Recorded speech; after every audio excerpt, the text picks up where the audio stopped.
Hello दोस्तों, स्वागत है आपका मेरे चैनल पर। उम्मीद है आपको हमारा कंटेंट पसंद आएगा। ओडिशा रेल त्रासदी, एक विस्तृत विवरण। प्रस्तावना। 2 जून 2023 की शाम को भारत ने अपने इतिहास की सबसे भयानक रेल दुर्घटनाओं में से एक देखी। ओडिशा के बालासोर जिले में बहानगा बाजार रेलवे स्टेशन के पास 3 ट्रेनों की टक्कर में 290 से अधिक लोगों की मौत हो गई और 1000 से अधिक लोग घायल हुए।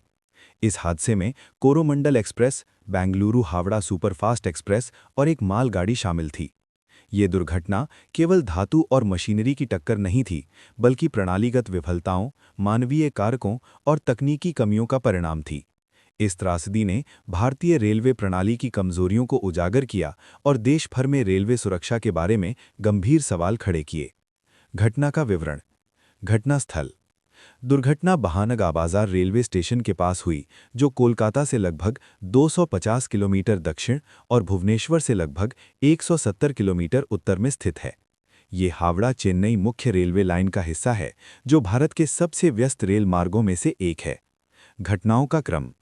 शाम लगभग 6:55 पर कोरोमंडल एक्सप्रेस ट्रेन नंबर 12841, जो शालीमार से चेन्नई की ओर जा रही थी, तेज गति से चल रही थी। रिपोर्ट्स के अनुसार लगभग 128 किलोमीटर प्रति घंटे की रफ्तार से। सिग्नलिंग प्रणाली में खराबी के कारण ट्रेन मुख्य लाइन की बजाय लूप लाइन यानी साइड ट्रैक पर मुड़ गई। लूप लाइन पर लौह अयस्क से भरी एक मालगाड़ी खड़ी थी।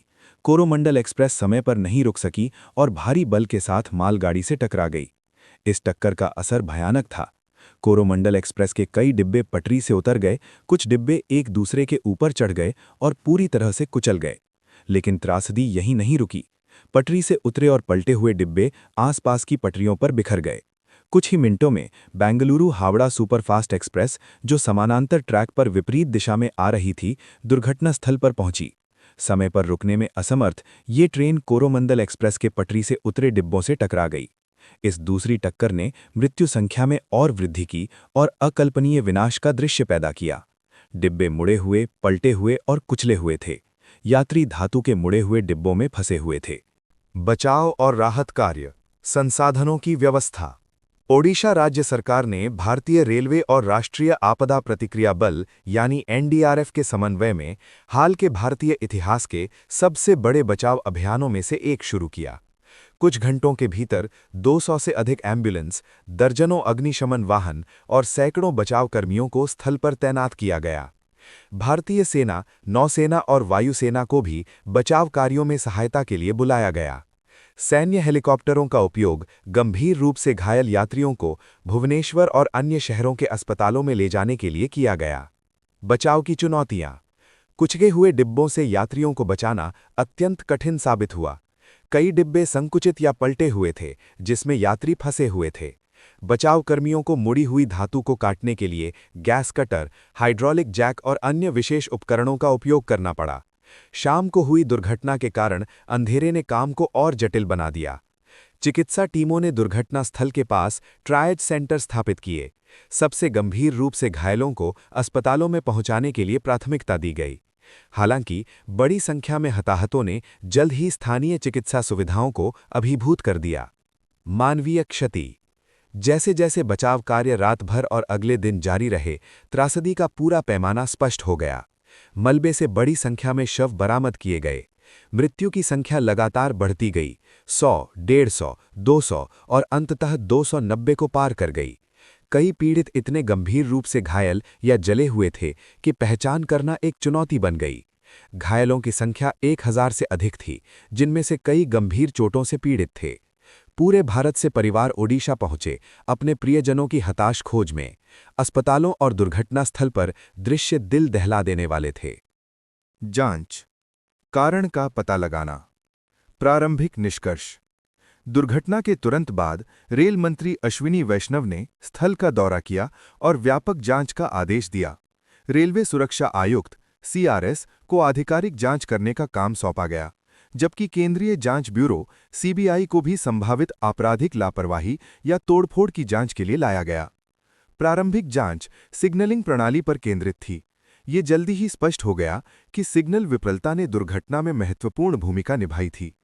कोरोमंडल एक्सप्रेस को मुख्य लाइन पर आगे बढ़ने के बजाय लूप लाइन पर भेज दिया गया था, जहां मालगाड़ी खड़ी थी। Electronic interlocking. भारतीय रेलवे धीरे धीरे अपनी सिग्नलिंग प्रणाली को आधुनिक बना रहा है, पुरानी यांत्रिक प्रणालियों को इलेक्ट्रॉनिक इंटरलॉकिंग प्रणालियों से बदल रहा है। ये कंप्यूटरीकृत प्रणालियां सिग्नल और पॉइंट्स को नियंत्रित करके विरोधाभासी ट्रेन गतिविधियों को रोकने के लिए डिजाइन की गई हैं। हालांकि जांचकर्ताओं ने पाया कि बहान बाजार स्टेशन पर इलेक्ट्रॉनिक इंटरलॉकिंग प्रणाली में समस्याएं थीं। रिपोर्ट्स ने सुझाव दिया कि पॉइंट मशीन विफलता हो सकती है। वो तंत्र जो भौतिक रूप से रेलवे पटरियों को विभिन्न रास्तों पर ट्रेनों को निर्देशित करने के लिए स्थानांतरित करता है, खराब हो सकता है या अनुचित तरीके से सेट किया गया होगा। आधिकारिक रिपोर्ट। दुर्घटना के कई हफ्तों बाद जारी विस्तृत जांच रिपोर्ट ने कारकों के संयोजन की ओर इशारा किया। प्राथमिक कारण के रूप में इलेक्ट्रॉनिक इंटरलॉकिंग प्रणाली की विफलता की पहचान की गई, जिसके परिणाम स्वरूप कोरोमंडल एक्सप्रेस को लूप लाइन पर मोड़ दिया गया। रिपोर्ट ने संकेत दिया कि सिग्नलिंग प्रणाली के साथ हस्तक्षेप हुआ था। कुछ रिपोर्ट्स ने तोड़फोड़ का सुझाव दिया, जबकि अन्य ने तकनीकी खराबी या अनुचित रखरखाव की ओर इशारा किया। सीबीआई जांच ने देखा कि क्या कोई रेलवे कर्मी अपने कर्तव्यों में लापरवाह रहे थे या क्या उपकरण के साथ कोई व्यापक संदर्भ। भारत में रेलवे सुरक्षा। भारत का रेलवे नेटवर्क। भारतीय रेलवे दुनिया के सबसे बड़े रेलवे नेटवर्क्स में से एक है, जो प्रतिदिन 13 मिलियन से अधिक यात्रियों को ले जाता है और 12,000 से अधिक ट्रेनें चलाता है। नेटवर्क 67,000 किलोमीटर से अधिक ट्रैक में फैला हुआ है और 1.2 मिलियन से अधिक लोगों को रोजगार देता है। ये राष्ट्र के लिए एक जीवन रेखा है। हालांकि ये विशाल नेटवर्क महत्वपूर्ण चुनौतियों का भी सामना करता है। अधिकांश बुनियादी ढांचा पुराना है, कुछ खंड ब्रिटिश औपनिवेशिक युग के हैं। चल रहे आधुनिकीकरण प्रयासों के बावजूद उन्नयन की गति अक्सर बढ़ती मांग से पीछे रहती है। ऐतिहासिक दुर्घटनाएं। ओडिशा दुर्घटना दुर्भाग्य से एक अलग घटना नहीं थी। भारत ने दशकों में कई रेलवे दुर्घटनाएं देखी हैं। 1981 बिहार रेल आपदा में 800 से अधिक लोग मारे गए। 1995 फिरोजाबाद रेल आपदा में 300 से अधिक लोग मारे गए। 1999 ज्ञानेश्वरी एक्सप्रेस पटरी से उतरने में 115 लोग मारे गए। 2016 इंदौर पटना एक्सप्रेस पटरी से उतरने में 146 लोग मारे गए। इनमें से प्रत्येक दुर्घटना ने बेहतर सुरक्षा उपायों की मांग की, लेकिन गंभीर दुर्घटनाओं की आवृत्ति ने सुरक्षा प्रोटोकॉल और बुनियादी ढांचे के आधुनिकीकरण की प्रभावशीलता के बारे में चिंताएं जारी रखी हैं। सुरक्षा पहल और चुनौतियां। हाल के वर्षों में भारतीय रेलवे ने सुरक्षा में सुधार के लिए कई पहलें की हैं। कवच प्रणाली, टक्कर को रोकने के लिए स्वचालित ट्रेन सुरक्षा प्रणाली। ट्रैक नवीनीकरण, पुरानी पटरियों का त्वरित प्रतिस्थापन। सिग्नल आधुनिकीकरण, यांत्रिक से इलेक्ट्रॉनिक इंटरलॉकिंग प्रणालियों में अपग्रेड। कर्मचारी प्रशिक्षण, रेलवे कर्मियों के लिए बेहतर प्रशिक्षण कार्यक्रम।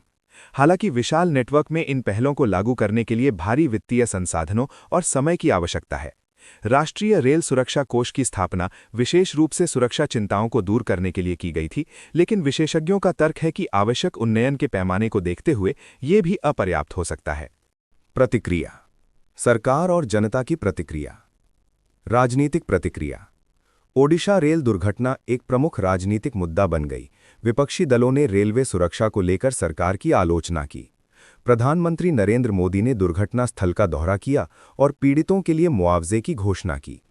मृतकों के परिवारों के लिए 2 लाख रुपए, गंभीर रूप से घायलों के लिए 50,000 रुपए और मामूली चोटों वाले लोगों के लिए 10,000 रुपए। रेल मंत्री अश्विनी वैष्णव को संसद में दुर्घटना और रेलवे सुरक्षा बुनियादी ढांचे की स्थिति के बारे में गहन सवालों का सामना करना पड़ा। उन्होंने राष्ट्र को आश्वासन दिया कि सरकार ऐसी त्रासदियों को रोकने के लिए प्रतिबद्ध है। सार्वजनिक आक्रोश और जवाबदेही की मांग। त्रासदी के पैमाने ने व्यापक सार्वजनिक गुस्से और जवाबदेही की मांग को जन्म दिया। सोशल मीडिया प्लेटफॉर्म पीड़ितों को श्रद्धांजलि, रेलवे सुरक्षा मानकों की आलोचना और जिम्मेदार लोगों को जवाबदेह ठहराने की मांगों से भर गए। पीड़ितों के परिवारों ने न्याय और पर्याप्त मुआवजे की मांग करते हुए विरोध प्रदर्शन आयोजित किए। नागरिक समाज संगठनों और रेलवे यूनियनों ने भी केवल कॉस्मेटिक परिवर्तनों के बजाय प्रणालीगत सुधारों की मांग की। सीखे गए सबक और आगे का रास्ता। तकनीकी सुधार। ओडिशा दुर्घटना ने तत्काल ध्यान देने की आवश्यकता वाले कई महत्वपूर्ण क्षेत्रों पर प्रकाश डाला। सिग्नलिंग सिस्टम विश्वसनीयता, अनावश्यक सुरक्षा प्रणालियों और नियमित परीक्षण की आवश्यकता।